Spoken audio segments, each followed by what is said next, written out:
posisi, punya jabatan dalam dunia ini. Kami mungkin punya pengaruh yang besar, kami mungkin punya banyak kepemilikan ya Tuhan, punya banyak uang mungkin, punya banyak harta ya Tuhan. Kami mungkin punya keluarga yang baik, kami mungkin punya banyak hal ya Tuhan dalam hidup ini. Tapi Tuhan, kami perlu sadar bahwa kami adalah hamba-hamba Kristus. Kami hanya budak-budak Kristus yang sebetulnya tidak layak, tetapi kami mendapatkan anugerah, dikasihi, dicintai, bahkan kami diterima sebagai anak-anak-Mu ya Tuhan. Tuhan, terima kasih untuk apa yang Engkau telah terlebih dahulu perbuat Tuhan bagi kami, sehingga hari ini Tuhan kami boleh datang menghadap Tuhan, beribadah kepadamu Tuhan. Sekali lagi, bukan karena kami layak, tetapi karena anugerah Tuhanlah kami diizinkan untuk masuk dalam hadirat Tuhan, berjumpa dengan Engkau, memuji Engkau ya Tuhan, dan juga boleh mendengar Tuhan berbicara pada kami lewat firman-Mu ya Tuhan. Tuhan berkati hamba-Mu yang akan menyampaikannya Tuhan, dia penuh dengan kelemahan, Tuhan topang dengan kasih karunia, sehingga hamba-Mu boleh menyampaikan hanya apa yang menjadi isi hati Tuhan, hanya apa yang menjadi kehendak Tuhan untuk kami renungkan, kami dengarkan pada pagi hari ini. Terpuji nama-Mu ya Tuhan, dengar doa kami bersyukur, kami berdoa demi nama Tuhan Yesus. Amin. Silakan duduk kembali, jemaat dikasihi Tuhan. Selamat pagi saudara, shalom. Shalom. Saudara, kita sudah berada di penghujung bulan Juli, saudara, artinya ya 1 bulan dari paruh kedua tahun ini kita sudah lewati. Ya, kita bersyukur dari awal Juli sampai dengan akhir Juli ini kita tetap bisa datang beribadah pada Tuhan, semua karena anugerah daripada Tuhan. Mungkin sebagian dari kita yang mungkin dalam bulan ini kesibukannya mungkin ngurus anak gitu ya, yang mungkin masuk sekolah, yang TK ke SD begitu ya, SD ke SMP dan seterusnya, atau mungkin yang baru mau TK gitu ya, wah sibuk ngurus ini itu gitu ya, dan ini mulai masuk kehidupan yang baru gitu ya. Sebelumnya mungkin nggak pernah antar sekolah anak, sekarang antar sekolah gitu ya. Dan banyak hal Ibu kita mungkin, atau mungkin yang dulu waktu anak-anak sekolah SMA di Makassar begitu ya, harus kuliah keluar kota, wah sendiri di rumah begitu ya. Ada banyak hal sekiranya terjadi dalam hidup kita Bapak Ibu sekalian sepanjang bulan Juli ini begitu. Tapi kita bersyukur kalau hari ini kita bisa ada, semua karena anugerah Tuhan. Nah, Bapak Ibu sekalian, hari ini kita mau sama-sama merenungkan satu bagian firman Tuhan dengan topik atau judul yang akan kita bahas adalah tentang penatalayanan begitu atau stewardship. Coba kita buka Alkitab dari Matius 25 ayat 14 sampai dengan ayat yang ke-30 Bapak Ibu sekalian. Tetapi pagi ini kita hanya membaca beberapa ayat ya, karena saya berfokus untuk melihat kepada Sang Tuan gitu ya, yang memberikan talenta kepada hamba-hambanya. Ya, kita akan lihat Injil Matius pasal 25 ayat yang ke-14 sampai yang ke-30, tapi kita hanya baca sampai dengan ayat 18. Saya ada memunculkannya di slide Bapak Ibu sekalian. Saya akan baca warna putih, Bapak Ibu akan baca warna hijau. Nanti kita bertanggapan, nanti kita bersama-sama di ayat ke-18 ya. Demikian bunyi firman Tuhan. Sebab kerajaan surga seumpama seseorang yang mau bepergian. Ia memanggil hamba-hambanya dan mempercayakan hartanya kepada mereka. Silakan. Yang seorang diberinya 5 talenta, yang seorang lagi 2, dan yang seorang lain lagi 1, masing-masing menurut kesanggupannya, lalu ia berangkat. Segera pergilah hamba yang menerima 5 talenta itu, ia menjalankan uang itu lalu beroleh laba 5 talenta. Hamba yang menerima 2 talenta itu pun berbuat demikian juga dan beroleh laba 2 talenta. Sama-sama. Namun hamba yang menerima 1 talenta itu pergi dan menggali lubang dalam tanah lalu menyembunyikan uang tuannya. So, demikian pembacaan firman Tuhan kita pada pagi hari ini. Bapak Ibu dikasih Tuhan, bagi kita ya orang-orang Kristen yang hidup di zaman ini, Bapak Ibu, rasanya Saudara, perumpamaan ini adalah perumpamaan yang tidak asing ya dan juga tidak mengagetkan kita, Saudara. Kita itu sangat mudah membacanya lalu kemudian menarik pelajaran moral begitu ya dari perumpamaan ini, Bapak Ibu sekalian. Tapi Saudara, tidak begitu dengan orang-orang yang mendengar perumpamaan ini pada waktu Yesus memberikannya kepada mereka waktu itu begitu. Bagi orang-orang pada waktu itu ketika Tuhan memberikan perumpamaan ini, Saudara, ini adalah perumpamaan yang tidak lazim, perumpamaan yang bisa dikatakan itu tidak masuk akal begitu ya.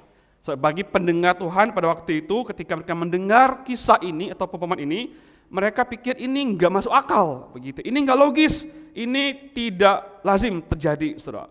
Kenapa begitu? Mari kita coba explore lebih lanjut, Saudara.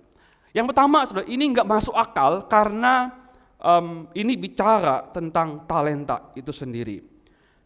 Bapak Ibu sekalian, Saudara, pada waktu itu biasanya Saudara sekalian, talenta itu dipakai sebagai satuan ukuran berat ya. Satuan ukuran berat yaitu sekitar 30 kg begitu.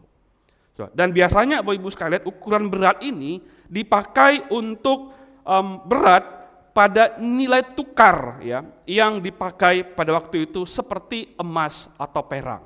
Begini misalnya begitu ya. Misalnya ada seseorang ya yang membeli sesuatu atau menjual sesuatu, Saudara, dengan harga 1 talenta uang perak atau emas, atau 1 talenta perak atau 1 talenta emas begitu.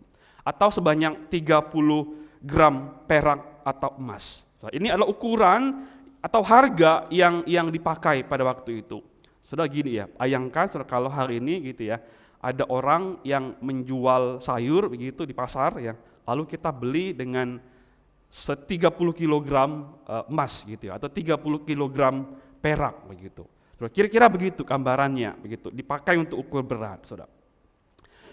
Bayangkan ya seperti itu. Nah, yang kedua sekalian, talenta itu selain sebagai ukuran berat, dia juga adalah Saudara ukuran nilai uang ya yang dipakai pada waktu itu, Saudara. Nilai uang yang dipakai pada waktu itu. Saudara, 1 talenta itu sama dengan 6.000 dinar, Saudara. Dinar itu adalah mata uang yang dipakai sehari-hari oleh orang-orang pada waktu itu gitu. 1 talenta itu sama dengan 6.000 dinar, Saudara. Dan misalnya 1 dinar itu adalah upah seorang pekerja atau buruh harian pada waktu itu. Jadi Saudara, kalau buruh itu kerja sehari begitu ya, 1 hari dia kerja, maka dia mendapat gaji 1 dinar per hari. Jadi untuk 1 orang itu bisa mengumpulkan 6.000 dinar, Saudara. Dia harus bekerja selama kira-kira 6.000 hari, begitu ya. 6.000 hari. Atau Saudara, kira-kira 19 sampai 20 tahun, Saudara. Jadi bahwa 1 talenta itu kalau seorang pekerja dia berusaha begitu ya mendapatkan itu, maka dia perlu kerja kira-kira 20 tahun untuk dia mengumpulkan 1 talenta atau 6.000 dinar itu. Nah, kalau 2 talenta, Saudara, ya kali 2 begitu ya. Maka seseorang itu harus kerja selama 40 tahun untuk punya uang segitu banyak gitu. Kalau dia punya 5 talenta, Saudara, maka dia harus kerja 100 tahun gitu ya untuk dia mengumpulkan uang sebanyak 5 talenta itu. Saudara, di sini tuh kita melihat bahwa jumlah uang ya itu talenta yang diberikan itu oleh sang tuan kepada para hamba-hambanya itu ada jumlah itu yang tidak masuk akal begitu ya, adalah jumlah yang tidak logis gitu. Itu yang pertama, Saudara sekalian, tentang talenta begitu ya. Yang kedua, kenapa tidak masuk akal ya? Kenapa ini tidak masuk akal? Karena ini, Saudara sekalian. Karena tuan itu mempercayakan uang yang tadi itu begitu banyak, ya uang tadi yang begitu banyak itu dipercayakan kepada hamba, saudara. Kepada hamba. Bapak sekalian, kata yang digunakan saudara untuk hamba di sini saudara sekalian adalah kata doulos, ya, a slave, saudara. Budak, ya, bukan pekerja atau bukan juga pelayan gitu. Saudara, waktu itu zaman itu kalau seorang pekerja, seorang buruh, seorang buruh kerja begitu ya, saudara, maka mereka itu mendapat upah, ya, mendapat gaji yang tadi saya katakan bahwa mereka itu digaji 1 dinar per hari begitu. Itu pekerja, saudara. Itu pekerja, itu pelayan begitu. Tapi budak, saudara, tidak mendapat upah gitu ya. Budak itu tidak mendapat upah. Kenapa? Karena budak itu, saudara, adalah properti, saudara, adalah milik tuannya. Seperti barang gitu ya, milik tuannya. Mau dipakai untuk apapun oleh tuannya itu nggak apa-apa. Karena dia budak begitu. Dia tidak bisa atau dia tidak mendapatkan upah, tidak mendapatkan gaji. Dia itu adalah budak milik tuannya. Saudara, yang menjadi pertanyaan buat kita begini sekalian. Tuan macam apa yang berani atau yang mau memberikan uangnya atau talenta itu sebegitu banyaknya sekalian kepada seorang budak begitu, kepada hamba, kepada budak, saudara. Apakah ada orang-orang pada waktu itu sang tuan yang mau, saudara, memberikan atau mempercayakan uangnya, talentanya kepada para budak untuk dikelola oleh para budaknya itu? Saudara, jawabannya itu sebetulnya tidak ada sekalian. Bahkan ya kalau kita melihat lebih lanjut Bapak Ibu sekalian, bahkan tuan ini tidak hanya memberikan atau mempercayakan uang yang begitu banyak kepada hamba-hambanya sekalian, yang juga tidak masuk akal itu adalah begini sekalian, bahwa setelah Tuhan ini mempercayakan kepada budak-budak itu talenta begitu ya, kepada 2 orang budak pertama sekalian yang sudah mengerjakan talenta itu dengan begitu bagus dan menghasilkan hasil yang memuaskan sekalian. Apa yang dilakukan oleh sang tuan itu begitu? So, ia mengundang hamba itu untuk menikmati pesta dengannya. So, sekalian ini aneh sekalian. Ini nggak mungkin gitu ya. Nggak masuk akal bagi orang-orang yang hidup pada waktu itu sekalian. Tidak ada satu orang tuan pun yang setelah hambanya bekerja lalu kemudian dibilang, "Weh, kamu bagus sekali ya, ayo makan yuk," gitu. "Menikmati yuk makanan pesta dengan saya," gitu. Enggak ada tuh sekalian. Kenapa? Karena budaklah yang harusnya bekerja untuk tuannya gitu. Budaklah yang harusnya memberikan sukacita kepada sang tuan itu. Tuan mana sekalian? Tuan mana yang mau satu meja makan dengan budaknya setelah mereka mengerjakan apa yang menjadi tugas mereka? Saudara, nggak ada tuan yang seperti itu kepada hamba-hambanya pada waktu itu. Budaklah yang harus melakukan semuanya bagi tuannya itu.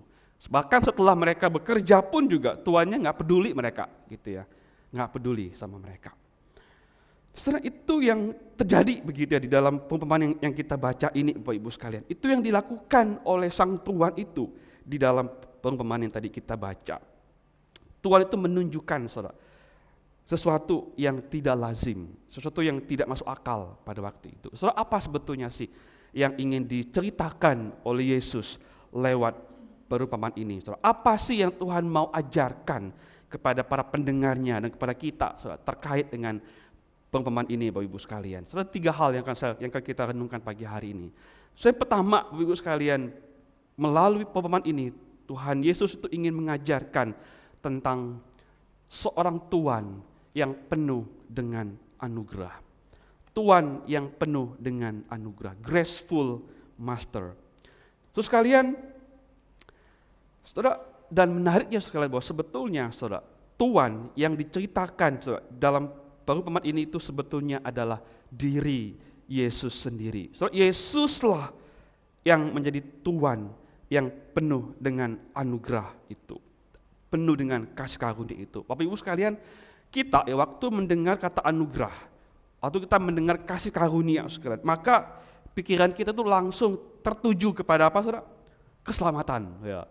Bahwa keselamatan kita itu adalah anugerah. Betul sekali. Jadi keselamatan yang kita terima itu, saudara, adalah betul, itu adalah anugerah, kasih karunia dari Tuhan. Itu memang tepat, Bapak Ibu sekalian. Tetapi saudara jangan lupa bahwa kasih karunia Allah atau anugerah Tuhan kepada kita itu tidak hanya berhenti sekalian pada karya keselamatan saja. Saudara, anugerah Tuhan pada kita itu tidak hanya berhenti kepada keselamatan, tetapi seluruh hidup kita sekalian, seluruh kepemilikan kita, kemampuan kita, harta kita, kekayaan kita, keluarga kita, skill-skill kita, talenta-talenta yang kita punya sekalian, semua itu, seluruhnya itu adalah anugerah dan kasih karunia Kristus kepada kita. Anugerah Allah itu bukan cuma keselamatan, tapi seluruhnya hidup kita itu adalah anugerah. Sebenarnya kita lihat saudara, dalam perikop ini bagaimana Sang Tuhan atau Kristus itu memberikan kepada kita anugerahnya dengan limpahnya kepada kita yang sebetulnya adalah budak, adalah hamba-hambanya. Ada dua hal saudara, bagaimana Sang Tuhan atau Kristus itu sebagai Tuhan kita, dia beranugerah kepada kita. Yang pertama sekalian, bahwa Kristus itu mempercayakan talenta kepada kita. Saudara, ayat yang ke-14 bilang begini, sebab kerajaan surga seumpama seseorang yang mau bepergian, ia memanggil hamba-hambanya dan mempercayakan hartanya kepada mereka. Saudara, sama halnya dengan Sang Tuhan ini yang mempercayakan kepada hamba-hambanya talenta. Tuhan kita, saudara, Kristus yang adalah Tuhan atas hidup kita, dia pun saudara, mempercayakan banyak hal kepada kita. Ia mempercayakan banyak talenta kepada saudara dan saya. Saudara, pertanyaan gini saudara, apakah pada waktu Kristus itu mempercayakan talenta, ya, yang saya bilang tadi itu, kepemilikan, harta, kekayaan, semua itu begitu ya, kita bisa menyebutkan itu sebagai talenta dari Tuhan kepada kita. Apakah waktu Tuhan mempercayakan talentanya kepada kita, saudara? Apakah karena kita itu bisa dipercaya sekalian? Apakah karena kita itu layak dipercaya sehingga Tuhan itu kemudian mempercayakan talenta itu kepada kita? Sudah, apakah kita itu dipandang pantas, dipandang layak untuk dipercayakan talenta oleh Kristus? Sudah, apakah ada dalam diri kita satu kualitas tertentu dalam diri kita yang membuat Tuhan tertarik lalu kemudian dia mempercayakan talenta kepada kita? Saudara, jawabannya tidak ada, Bapak Ibu sekalian. Saudara, Yesus itu mempercayakan sesuatu kepada kita, bahkan mempercayakan banyak hal saudara kepada kita, bukan karena kita dapat dipercaya, saudara, tapi karena Kristus itu beranugerah, berkasih karunia kepada kita. Waktu kita menerima saudara apa yang kita miliki hari ini, saudara, bukan karena kita layak, tapi karena Kristus beranugerah kepada kita. Pernah nggak kita berpikir begini, Bapak Ibu sekalian? Pernah nggak kita dalam hidup kita berpikir begini, kok bisa ya saya itu sampai sejauh ini? Kok bisa ya saya punya ini, saya punya itu? Kok bisa ya saya mengerjakan ini, mengerjakan itu, melakukan ini, melakukan itu? So, apakah sudah berpikir ya, bahwa itu karena memang kita ini layak mendapatkannya, saudara? Itu hasil usaha saya, hasil kerja keras saya berjuang mati-matian, saya all out, saya belajar mati-matian dan sebagainya. Saya bekerja lebih keras daripada orang lain, bangun lebih pagi, selesai lebih malam daripada orang lain. Maka saya pantas mendapatkan apa yang saya punya hari ini. Saya punya uang, kedudukan, kekayaan, pekerjaan yang baik, jabatan, posisi, semua itu saya dapatkan karena saya layak terima, karena saya berjuang, saya bekerja mati-matian. Sebetulkah apa yang kita punya hari ini itu adalah karena kita berusaha, karena kita kerja keras, atau apa yang kita terima hari ini sebetulnya saudara adalah kasih karunia, anugerah yang Tuhan percayakan kepada kita. Maka sudah menyadari betapa kita dipercaya sedemikian rupa oleh Allah, meskipun sebetulnya kita itu tidak layak, saudara, seharusnya punya implikasi membuat kita menjadi pribadi-pribadi yang sangat rendah hati sekalian, tidak sombong, ya, tidak angkuh, tidak merasa diri kita lebih baik daripada orang lain, lebih hebat daripada orang lain. Saudara, bayangkan begitu ya, kalau kita punya posisi, saudara, jabatan, kekayaan, keuangan yang kita pikir itu hasil kita betul-betul berjuang lebih keras. Maka kita akan menjadi orang yang berpikir bahwa iya, saya layak kok mendapatkan itu, karena saya bekerja lebih keras. Nah, kamu kalau punya uang, mau punya kedudukan, kekayaan, kau harus kerja keras. Kau harus berjuang. Begitu. Kalau nggak berjuang, saudara, kau tidak akan dapat apa-apa. Begitu. So, kemegahan kita akhirnya apa? Berada pada diri kita sendiri. Saudara, kalau kita mengerti, saudara, apa yang kita punya hari ini, sekali, apa yang kita punya, bayangkan apa yang kita punya hari ini. So, semuanya itu adalah anugerah dari Tuhan kepada kita. Kasih karunia yang Tuhan itu berikan kepada kita, sebetulnya kita tidak layak untuk menerima itu, tapi Tuhan beranugerah kepada kita. Jadi pertama, Tuhan itu mempercayakan kepada kita talentanya, anugerahnya kepada kita. Itu bentuk Tuhan beranugerah pada kita. Yang kedua, saudara, Tuhan itu bukan hanya mempercayakan kepada kita satu hal, tapi Dia itu mempercayakan yang besar dan yang berharga, yang sangat bernilai bagi kita yang tidak layak ini. Saudara, bukan hanya kepercayaan, saudara sekalian, tapi kepercayaan yang besar, yang sangat bernilai, yang sebetulnya kita nggak layak untuk terima. Saudara, ketiga hamba ini sebetulnya menerima kepercayaan, talenta yang besar, yang bernilai, seperti yang saya katakan di awal tadi, saudara. Mereka itu sebetulnya menerima yang tidak layak mereka terima. Mereka itu dipercayakan hal yang begitu besar, yang begitu bernilai. So, mereka hanya hamba, saudara. Mereka hanya budak. So, kita nggak tahu, saudara, bagaimana mereka itu bisa menjadi budak Tuhan pada waktu itu.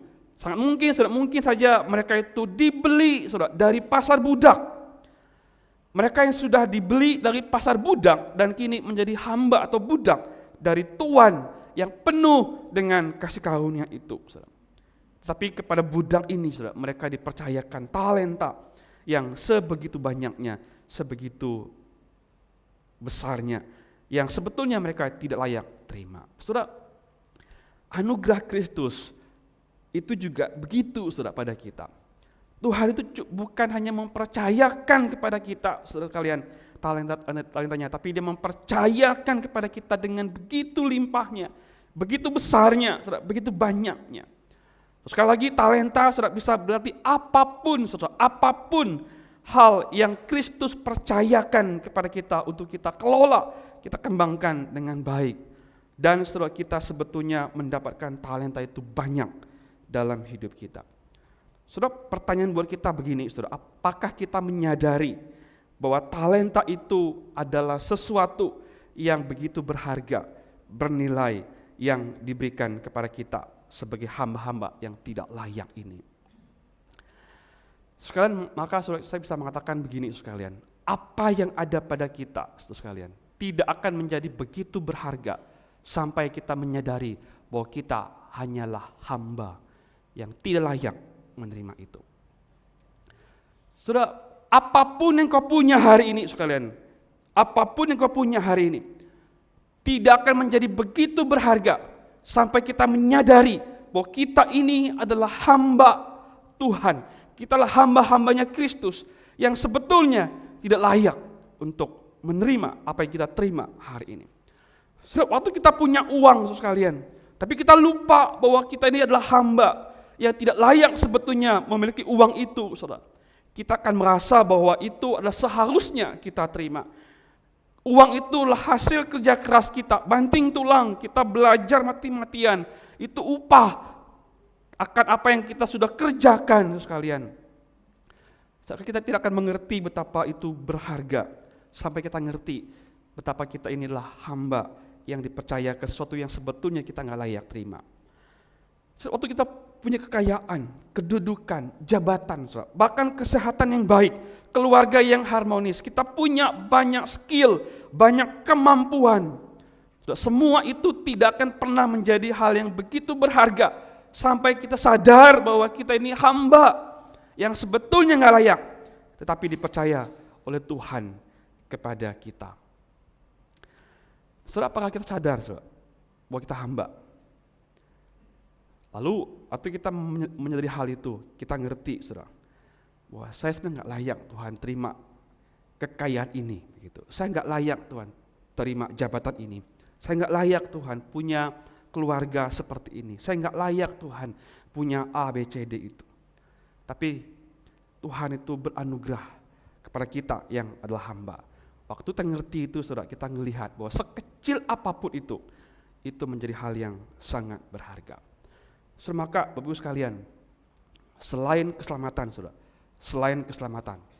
tidak ada anugerah yang terlalu besar sehingga menjadi sangat penting, dan tidak ada yang terlalu kecil sehingga menjadi kurang penting. Saudara, 1 talenta itu sangat pentingnya dengan 5 talenta. Kalau kita hari ini punya banyak sekalian, itu tidak lebih penting daripada apa yang kita mungkin hanya punya sedikit. Baik sedikit ataupun banyak, talenta yang Tuhan berikan kepada kita, saudara, semua itu sama. Kenapa? Karena kita hamba sebetulnya. Yang harusnya kita bahkan 1 pun gak dapat, tapi Tuhan beranugerah kepada kita. Dan yang kedua, apa yang Tuhan mau ajarkan kepada kita lewat perikop ini? Yang kedua, selain Tuhan itulah Tuhan yang penuh dengan anugerah, tapi Tuhan yang mengenal hamba-hambanya.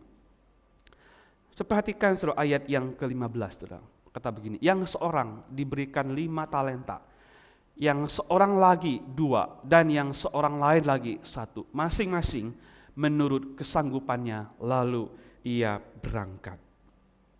Saudara, Tuhan itu memberikan talenta itu menurut kesanggupan masing-masing hambanya. Saudara, lagi-lagi saudara, hal ini tuh mengagetkan sebetulnya bagi pendengar pada waktu itu. Saudara, sang Tuhan itu bukan hanya mengenal hamba-hambanya, saudara. Jadi Tuhan itu bukan hanya mengenal hamba-hambanya, bahkan juga dia mengenal kemampuan atau kesanggupan mereka masing-masing sekalian. So artinya Tuhan itu kenal satu persatu hamba-hambanya itu. Dia kenal betul akan kemampuan mereka, kesanggupan mereka, sehingga dia memberikan itu menurut dari apa yang mereka itu boleh sanggup untuk mereka kerjakan. Saudara, pemberian talenta Bapak Saudara kepada mereka, ya. Saudara, kesanggupan para hamba ini, saudara, bukanlah saudara alasan pemberian talenta, saudara. Saya ulangi, saudara, ya. Jadi kesanggupan masing-masing hamba ini bukanlah alasan pemberian talenta kepada mereka. Tetapi, saudara, seberapa banyak yang diberikan kepada masing-masing hamba itu.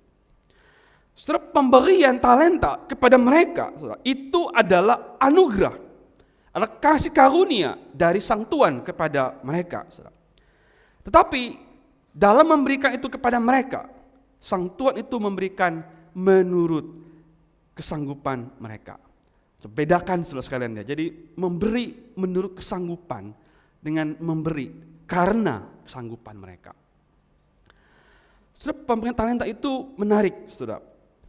Sang Tuhan itu tidak hanya sekedar memberi kepada mereka, tetapi dia kenal seberapa hamba-hambanya ini bisa melakukan, bisa mengerjakan apa yang dipercayakan oleh Sang Tuhan kepada mereka.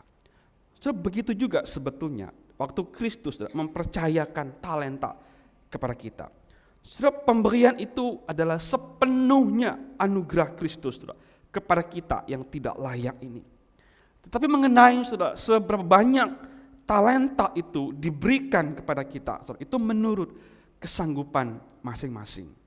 Dan siapa, saudara, yang paling tahu kesanggupan setiap kita masing-masing? So, jawabannya adalah Tuhan kita, saudara. Yesus Kristus, dialah yang paling tahu, saudara, kesanggupan setiap kita pribadi, lepas pribadi sebagai hamba-hambanya. Saudara, Tuhan seperti apa sekalian? Yang mau tahu, saudara, bahkan mau kenal kesanggupan masing-masing hamba-hambanya. Bahkan saudara, mempercayakan kepada hamba-hambanya, kepada kita, saudara, menurut kesanggupan kita masing-masing. Saudara, ini juga enggak lazim sekalian. Saudara, Tuhan pada waktu itu sekalian adalah Tuhan yang tidak peduli, saudara. Tuhan yang tidak peduli engkau mampu atau tidak. Yang saya mau adalah kerjakan apa yang saya berikan kepada para budak, para hamba. Nggak peduli kamu capek, nggak peduli kamu habis kerja ngapain pun, ya. Kita ingat mungkin Tuhan pernah berikan sebuah perumpamaan begitu ya. Ketika para budak itu udah bekerja seharian di rumah mereka gitu ya, lalu datanglah tuannya, maka si hamba itu harus juga melayani, menyiapkan makanan dan sebagainya. Nggak peduli saudara, seberapa capek mereka, seberapa lelah mereka. Saudara, itu Tuhan pada waktu itu nggak peduli hambanya seperti apa, pokoknya kerjakan apa yang saya perintahkan kepada mereka. Tetapi sekalian, Kristus berbeda, saudara. Kristus justru menunjukkan hal yang tidak lazim kepada kita, saudara, adalah hamba-hambanya. Saudara, Kristus mengenal kita satu persatu. Dia tahu, saudara, kesanggupan dan kelemahan kita. Dia bahkan dalam anugerahnya itu mempercayakan talenta itu sesuai dengan kesanggupan kita masing-masing. Saudara, bukankah saudara, ketika Kristus mengetahui dan mengenal kesanggupan kita dan memberikan sesuai dengan kesanggupan kita, itu adalah anugerah, saudara sekalian. Bayangkan saudara, kalau Kristus tidak kenal kemampuan kita, enggak kenal kesanggupan kita, lalu dia berikan yang melampaui itu, saudara, kita nggak mungkin bisa, bukan? Kita nggak mungkin saudara bisa mengerjakan apa yang ketika diberikan lebih oleh Kristus kepada kita. Justru saudara, ketika dia tahu kesanggupan kita, bukan karena dia tidak peduli kepada kita, bukan karena dia membeda-bedakan kita sekalian, tapi karena dia tahu betul bahwa kita hanya mampu seperti itu, saudara. Dan itu adalah anugerah yang Kristus berikan kepada kita. Kacau, saudara, kalau Tuhan itu berikan kepada kita melampaui daripada apa yang kita bisa kerjakan. Misalnya, saudara, kalau saudara punya anak, saudara kasih dia kerjaan yang dia sendiri nggak tahu dan nggak mampu untuk lakukan, saudara. Kacau, bukan? Gitu. Kristus begitu sama kita sekalian. Tuhan itu baik ya, dia penuh kasih karunia, saudara, sehingga dia mempercayakan kepada kita seturut dengan sanggupan kita. Saudara, Kristus kenal kita, dia tahu sanggupan kita, kelemahan kita, saudara. Dia beranugerah dan memberikan kasih karunia pada kita. Dengan cara apa, saudara? Dengan cara mempercayakan menurut kesanggupan kita, tidak melampaui kemampuan kita. Tapi saudara sekalian, kita itu seringkali komplain sama Tuhan, saudara. Kita bahkan marah ya pada Tuhan waktu Tuhan tidak mempercayakan tanda kutip talenta pada kita gitu. Saudara, kita pikir kita sanggup kok mengerjakannya, kita mampu kok melakukannya gitu. Tuhan, kenapa kok nggak kasih saya itu? Kenapa Tuhan nggak berikan saya ini? Saya mau Tuhan, saya mampu kok, saya bisa kok mengerjakannya. Kita marah pada Tuhan waktu kita tidak mendapatkan talenta yang Tuhan berikan kepada kita. Atau kita pikir ya, kenapa talenta itu kok diberikan kepada si orang itu gitu? Kenapa nggak ke saya? Kenapa diberikan kepada mereka? Kenapa nggak saya? Saya mampu kok mengerjakan itu. Bahkan kita mungkin semarah sama Tuhan begitu. Kenapa Tuhan tidak percayakan saya talenta ini? Saya mau Tuhan, saya ingin Tuhan. Saudara, melalui pemahaman ini kita melihat dan Tuhan mau ajar kita, saudara. Tuhan kenal kita satu persatu. Waktu Tuhan mempercayakan satu talenta, dia tahu kemampuan kita. Waktu Tuhan tidak kasih kita 2 talenta, saudara, dia tahu kita nggak sanggup. Dan jangan maksa Tuhan untuk memberikan apa yang kita nggak mampu kerjakan. Saudara, bukankah anugerah Tuhan itu waktu dia memberikan kepada kita sesuai dengan porsi kita masing-masing. Dan sebetulnya sekalian, waktu Tuhan mempercayakan pada kita, bukan juga sepenuhnya karena kita mampu, saudara, atau menurut kemampuan kita. Sebetulnya dia jugalah yang memampukan kita. Tuhan jugalah, saudara, yang memampukan kita untuk melakukan apa yang dia percayakan kepada kita. Saudara, ini juga akan harusnya membawa kita kepada keadaan yang rendah hati kan. Kita tidak membandingkan diri kita pada orang lain. Kenapa dia dapat 5, saya cuma 1.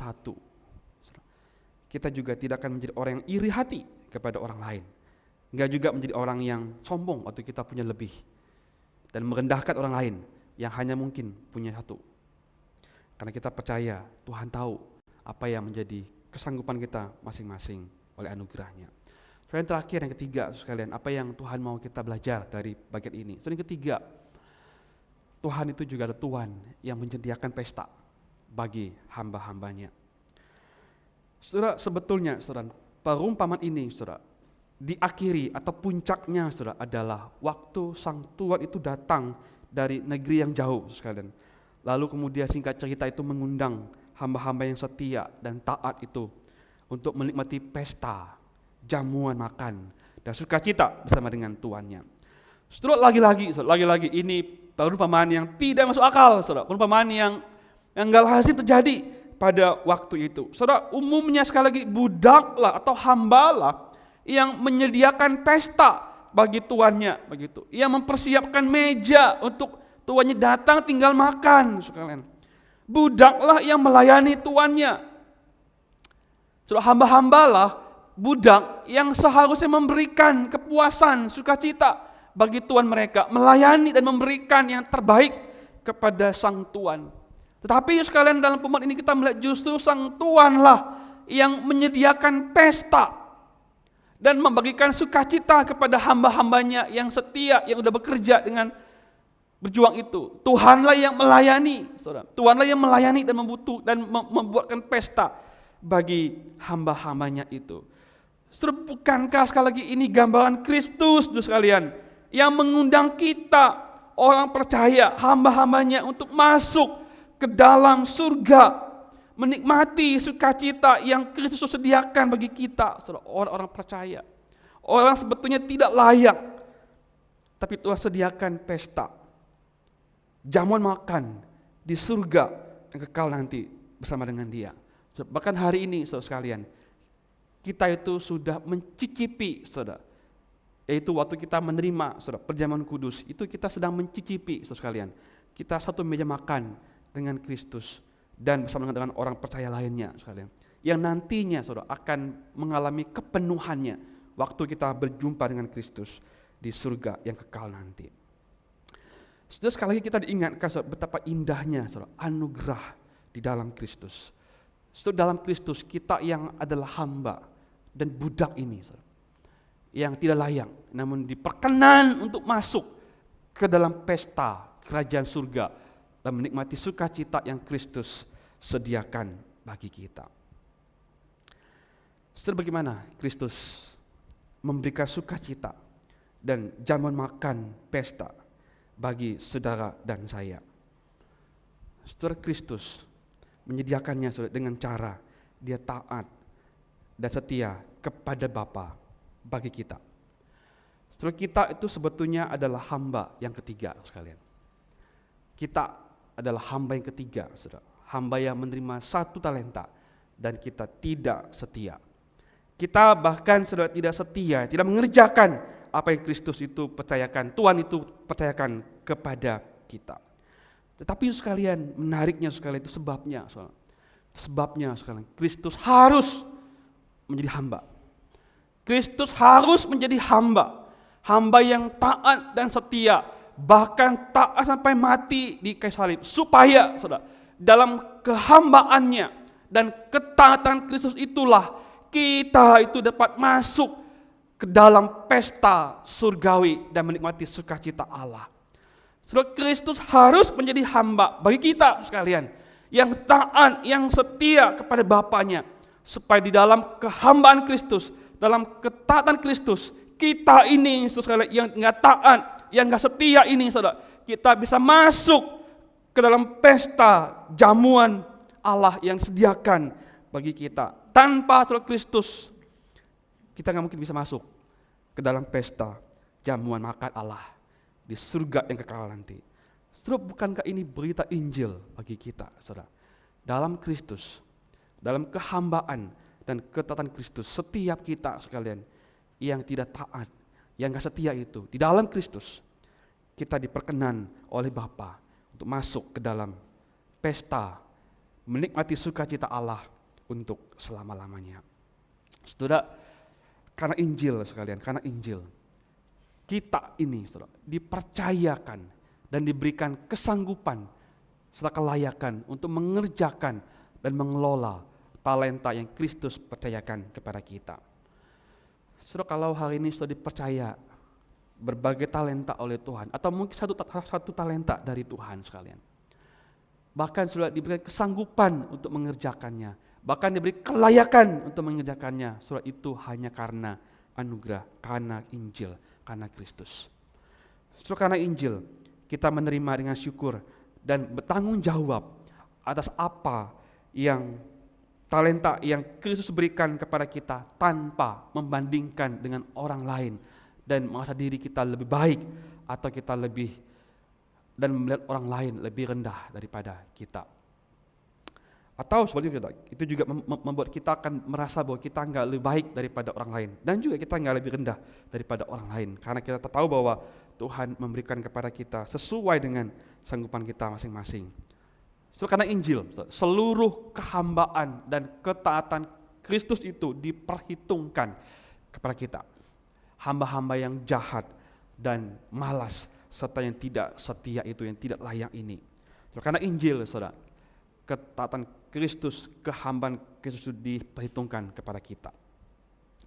So, karena Injil, so, kita diperkenan masuk ke dalam pesta surgawi dan menikmati sukacita Kristus yang sediakan bagi kita untuk selama-lamanya. Saudara, kita hari ini, saudara, adalah hamba-hamba Kristus.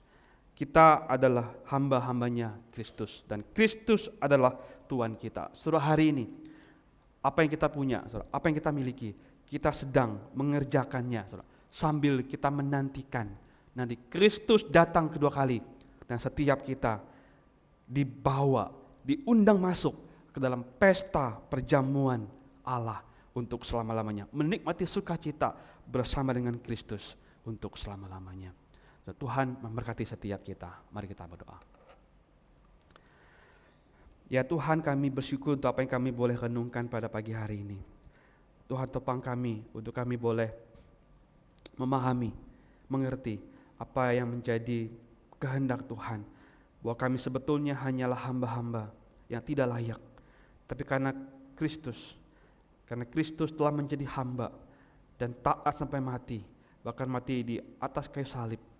Tuhan, di dalam Engkau kami diperhitungkan, kami diterima masuk ke dalam pesta perjamuan akhir nanti, menikmati sukacita Kristus untuk selama-lamanya. Tuhan, mampukan kami sebagai hamba-hamba-Mu Tuhan di tengah-tengah dunia ini, dalam kami mengerjakan, mengelola setiap talenta, sekecil apapun Tuhan yang Kau berikan, itu adalah yang paling berharga yang kami punya, karena kami sebetulnya enggak layak, tapi diberikan oleh Tuhan. Tolong kami Tuhan untuk boleh mengerjakannya dengan baik, dengan pertolongan anugerah Tuhan. Tuhan, kami bersyukur tapi kami renungkan pada hari ini, mohon Tuhan yang menolong kami bersama-sama Tuhan dalam anugerah-Mu mengerjakan setiap talenta itu dengan baik. Kami bersyukur, kami berdoa demi nama Tuhan Yesus. Amin.